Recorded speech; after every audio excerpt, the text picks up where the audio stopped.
Namaku Budi, dan aku tak pernah menyangka perjalanan kecilku akan berubah menjadi mimpi buruk yang akan menghantuiku seumur hidup. Semuanya dimulai ketika aku mendapat tugas dari kantor untuk meneliti sejarah jalur kereta api tua yang sudah lama ditinggalkan di pedalaman Jawa Tengah. Aku tiba di sebuah kota kecil yang hampir tidak pernah disebutkan orang. Kota itu tampak biasa saja, tapi ketika aku menyebutkan tujuan kedatanganku kepada penduduk setempat, raut wajah mereka langsung berubah. Mereka terlihat gugup dan enggan untuk berbicara lebih jauh. Aku tidak mengerti mengapa mereka begitu cemas, hingga salah satu dari mereka, seorang pria tua, akhirnya bercerita. Jalur kereta itu, Nak, adalah tempat di mana banyak orang hilang, katanya dengan suara bergetar. Mereka bilang ada sesuatu yang menghuni jalur itu, sesuatu yang bukan dari dunia ini. Aku tersenyum kecil, berpikir bahwa itu hanya cerita rakyat untuk menakuti anak-anak. Namun, semakin banyak cerita yang kudengar, semakin aku penasaran.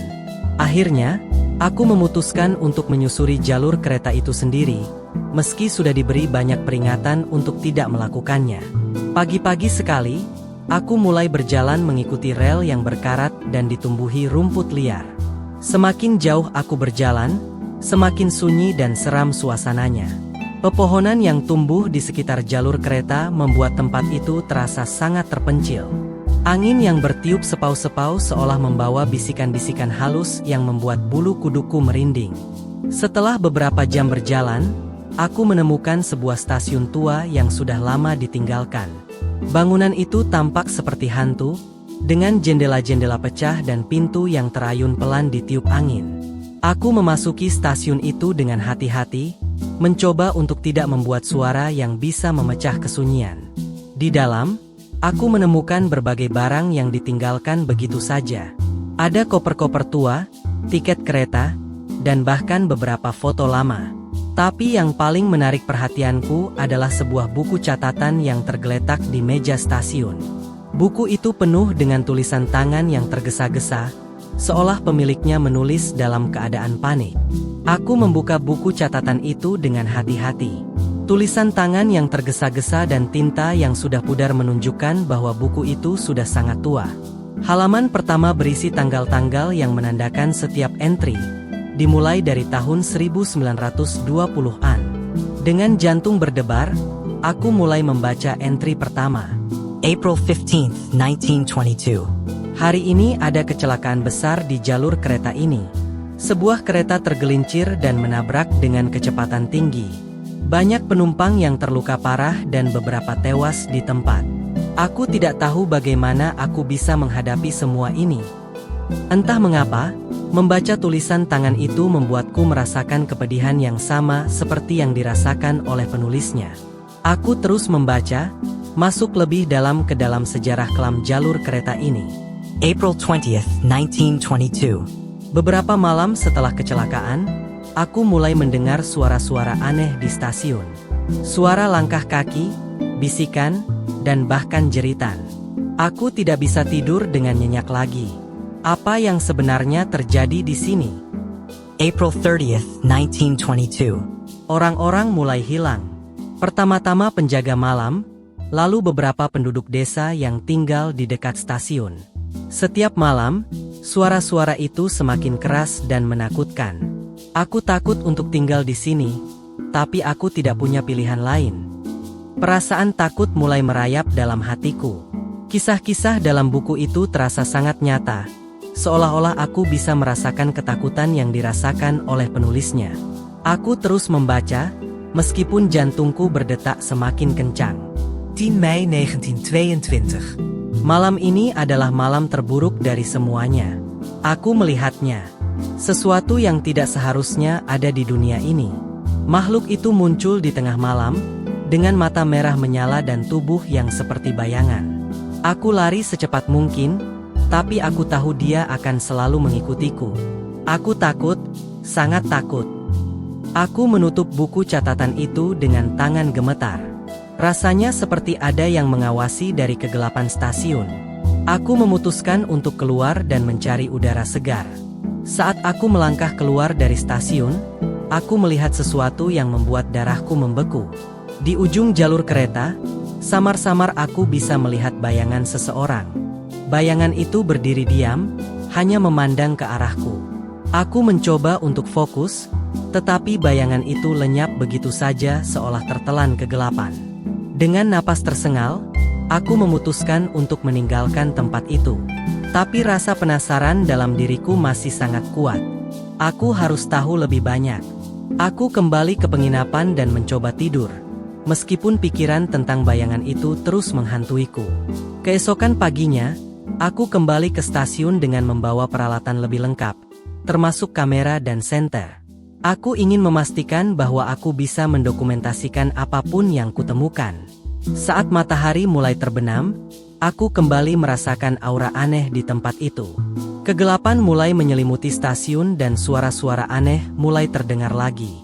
Aku memasuki stasiun dengan hati-hati, mengarahkan senter ke setiap sudut. Saat aku mencapai ruang tiket, aku mendengar suara langkah kaki yang menggema. Aku berusaha tetap tenang dan mengarahkan kameraku ke arah suara itu. Tiba-tiba, aku melihat sesuatu yang membuatku hampir menjatuhkan kamera.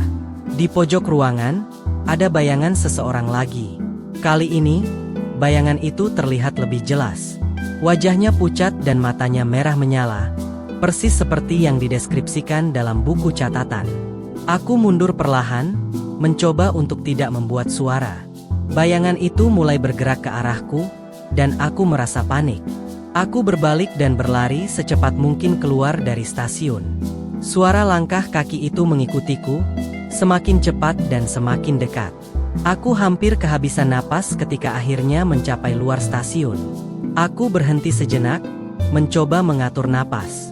Tapi bayangan itu tidak mengejarku keluar. Aku melihat ke belakang dan bayangan itu hanya berdiri di ambang pintu stasiun, seolah-olah terikat pada tempat itu. Aku merasakan campuran antara rasa lega dan takut yang luar biasa.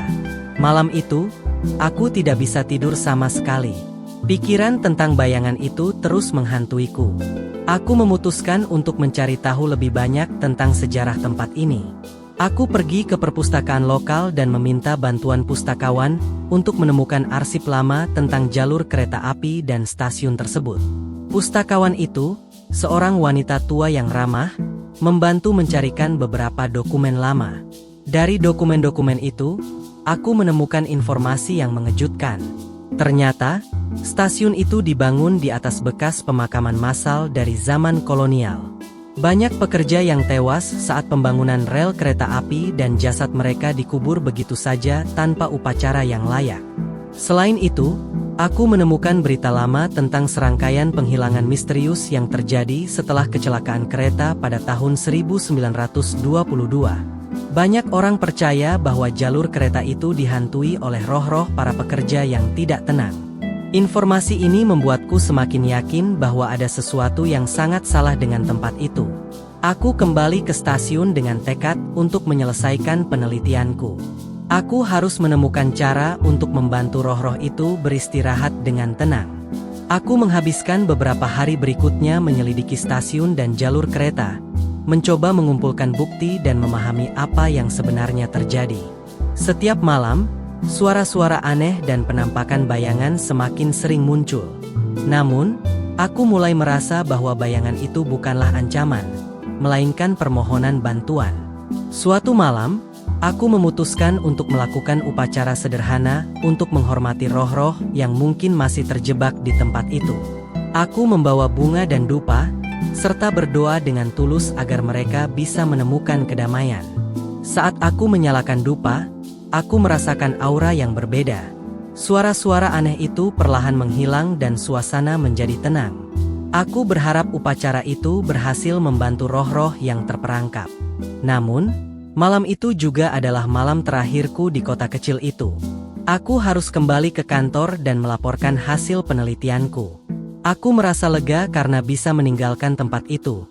Tetapi aku juga merasa sedih karena harus meninggalkan roh-roh yang mungkin masih butuh bantuan. Beberapa minggu setelah kembali, aku menerima kabar dari pustakawan bahwa stasiun itu akan dihancurkan dan jalur kereta akan direnovasi. Aku berharap tindakan ini bisa membantu mengakhiri gangguan yang ada di tempat itu. Namun, setiap kali aku mengingat stasiun tua itu, aku selalu merasa ada sesuatu yang masih mengawasi dari kegelapan.